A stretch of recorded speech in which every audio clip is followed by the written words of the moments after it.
Blessed Sunday sa inyo lahat. Today po ay Sunday na naman po mga mahal.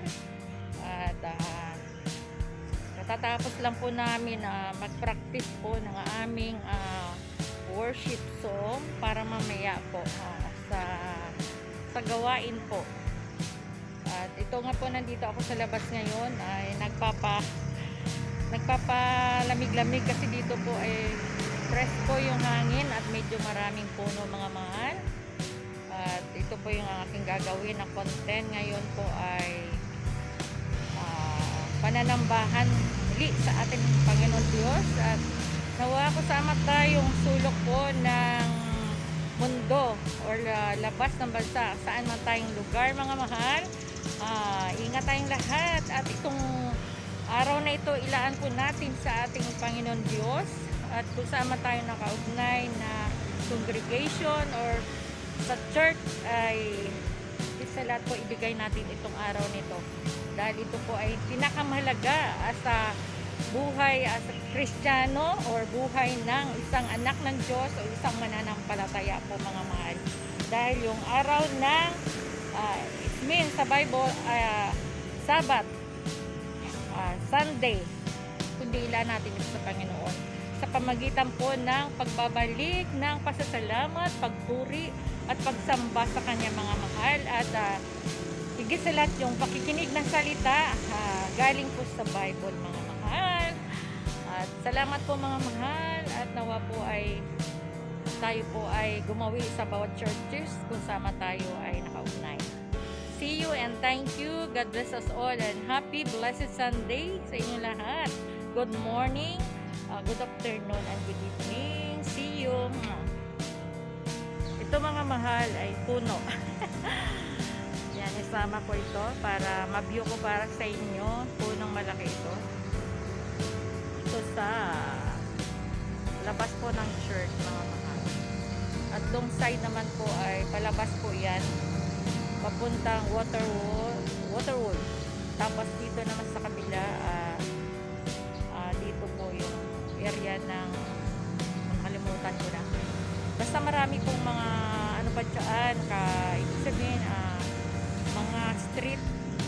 Pero ito po yung street na to po ay tinatawag ito na Doña Carmen subdivision po mga. Iyo ko sa inyo dito sa labas para mayroon pong green na mga dahon ng puno. At yan naman ay dahon ng saging. Ayan po mga mahal.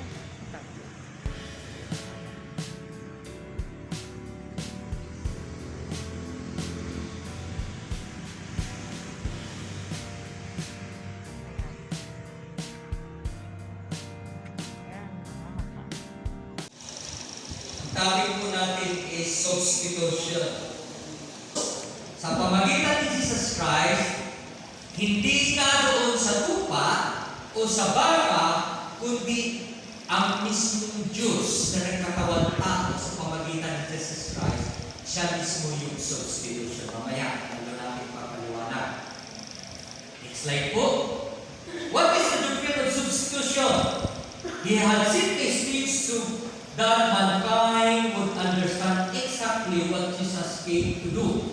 Sabi na sa 2 Corinthians 5:21, He made Him who knew no sin to be sin on our behalf so that we might become the righteousness of God in Him. Si Jesus Christ na walang kasalanan, halimbawa si Jesus Christ na walang kasalanan, nagkaroon ng kasalanan, ipinasa ang kaya ng tupa, ipinasa natin ang lahat ng ating mga kasalanan doon sa Kanya para magkaroon siya ng kasalanan at siya yung nagiging alay para mawala yung ating mga kasalanan. Yun yung ibig sabihin. God's perfect Lamb took the sins of the world upon Himself, laid down His life and died on our place. Okay. Bakit sa dami-dami mga hayop, bakit tupa pa ang kailangan ialay? Pwede naman ang kambing. Diba? Maraming kambing. Meron dito sa Commonwealth. Tupa din. No? Bakit? Dahil ang tupa kasi siya yung simbolo ng yung purity, yung hindi nagkakasala. Subukan mo yung yung kambing mo. Parang nagbubura, no? Ang tupa, parang pag inano siya, parang wala siyang reklamo. No? Wala siyang reklamo. Talagang innocent siya. So, ibig sabihin, si Jesus Christ, na isang inosente, na kagaya ng tupa, siya lang yung perfect na sacrifice. Hindi naman pwede ako, nagkakasala ko kayo, kung sino man sa akin, dahil ang tao nagkasasala. So, kailangan na kapalit sa tupa, kailangan walang kasalanan. Eh, sino bang pwede? Si Jesus Christ lang. Bakit? Ganito kasi. Lahat ng isinilang ng nanay at saka tatay na i-inherit niya yung kasalanan ni Adan at saka ni Eva. Napagsuway. So, ibig sabihin, papakita ko sana, lahat ng may puso, may kasalanan bakong-bakong. No? So, ibig sabihin, nagtali ang nanay at saka yung babae at saka lalaki, yung umano doon, ibig sabihin na paglabas niya, nagkakasala niya. Si Jesus Christ kasi, wala siyang tatay, kundi ang Holy Spirit nag-konsipto kay Mary, so ibig sabihin walang pagtatalik sa kanila. So napatunayan yun, na-explain ko na yata at na-preach ko na si Jesus Christ, kung ikaw, ako, sino sa atin, mayroong tinatawag na XY chromosome.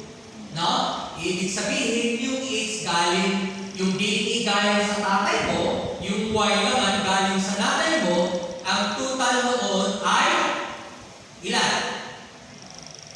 46. No? Hanggang 48 chromosome. Ibig sabihin, kompleto. Si Jesus Christ na patunayan ng mga archaeologists na doon mismo sa Yungib pumatak, siguro i-discuss ko ulit yung yung altar na pinag-aalayan, no? Yung kung alam niyo yung Ark of the Covenant na dala-dala nila, siguro sunod. Doon pumatak mismo yung dugo ni Jesus Christ na tumagos doon sa lupa, nabiyak, di ba, naghindol, nabiyak mismo, siguro, pero ihapyawan ko lang.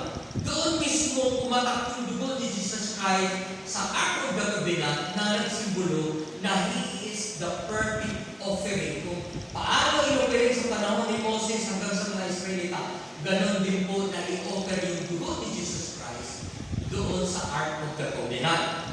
So, He is the perfect Lamb. So, napatunayan doon, yung dugo, hindi pala nawawala yun. So, ngayon, pinag-DNA.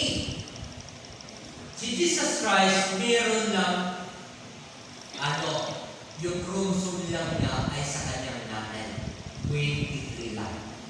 So, nagtataka siya sa lahat ng tao, dapat kumplito yun. Si Jesus Christ lang ang walang DNA sa tatay. So, ibig sabihin, wala siyang inherited sin. Ang sinasabi ko lang yung inherited sin, yung inherit natin ang kasalanan mo lang pinagaling sa kasiba. So, He is the perfect Lamb. Next slide po.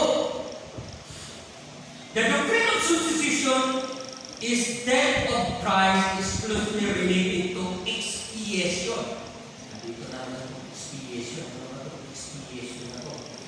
As redemption was a part of reconciliation aimed at the problem of man's sin, and expiation was a part of which dealt with the concept of the penalty that must be substitution is the direct toward the specific penalty required, the penalty of death. Paano ba to? Ganito yun. Halimbawa, laptop to. Isinangla ko sa pawn shop, sa Cebuana. Okay? Nang isinangla ko ng 30,000. Ibig sabihin, ang expiation niya, no? Ay, ito pala, ang redemption niya, pag i-redeem ko, pag tutubusin ko, redemption is tutubusin. Tama ba?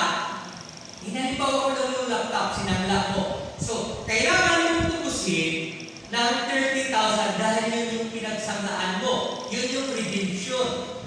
Tama ba? Are you with me? Okay. Yung expiation, ito yung karapat-dapat na dapat bayaran. Ibig sabihin, 2 years kung hindi tinubos yung laptop ko, ay umabot na ng 50,000 dahil sa kasama ang tubo, yun yung ibig na ang meaning ng expiation na dapat ang babayaran ko ay dapat 50,000. Hindi lang 30,000. Yun yung ibig sabihin ng expiation. So ngayon, dahil kailangan na kailangan ko ang laptop, dahil ito ay sinangla ko ng 30,000 at kailangan yung expiation ay 50,000, kumuha ako sa bahay yung ano-ano mga alahas ko, at yun yung tinatawag na sabi ko, kailangan ko kasi yung laptop. At kailangan na halimbawa na kailangan ko. Ito kasi yung kwentas ko, yung halimbawa yung cellphone ko, kung ano man ang mabibig ko doon sa pawn shop, sabihin ko, ito na lang yung substitution. Ito na lang po ang kapalit. Nagets nyo? So, para makuha ko yung laptop ko, kailangan mayroong kapalit na tamang halaga ng 50,000 yung word na expiation. Okay? So, balik tayo. Ibig sabihin, ikaw, ako, ang karapat-dapat na redemption para matubos tayo, dapat yung walang kasalanan. Dahil hindi pwede akong tumubos sa inyo, hindi